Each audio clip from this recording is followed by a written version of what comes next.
अरे दक्ष काय म्हणतोस? बस या बस बस.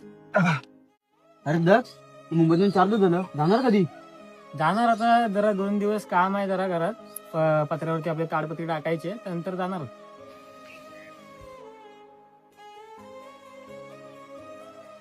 हे कोण? हे आपल्याला कुठं ते? अरे पण ते वाचतात तरी काय? अरे ते ना, ते नमनात काम करतात ना रे, तुला पाठवून करतात. नमन कलेचा साज. अरे तो नमन शब्द ना मी खूप वेळा ऐकलाय, पण असतं काय ते? तुला नमन नाही माहिती? थांब ते सांगतील. ओ तात्या, हो, इकडे या. Hello hello. एकाएकी बोलवण्याचे कारण कोणते? ओ तात्या, अरे नमन म्हणजे काय सांगा हो? अरे तुला नमन म्हणजे माहित नाही? अरे नमन म्हणजे माहित आहे ना, म्हणजे लोककला. आता शिमग्यामधली ती नमन करतात ना, तो वेगळा विषय असतो, आणि आता आपण कार्यक्रमात जाऊन करतो ना, तो नमन वेगळा असतो.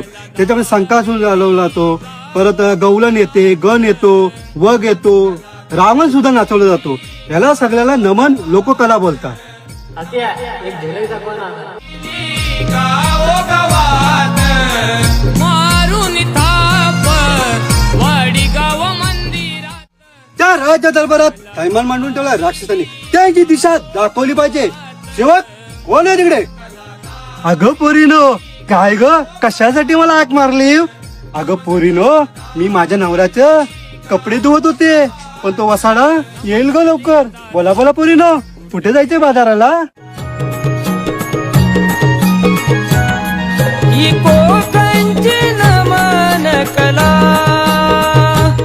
टाळ मृदुंग हा वाजला, टाळ मृदुंग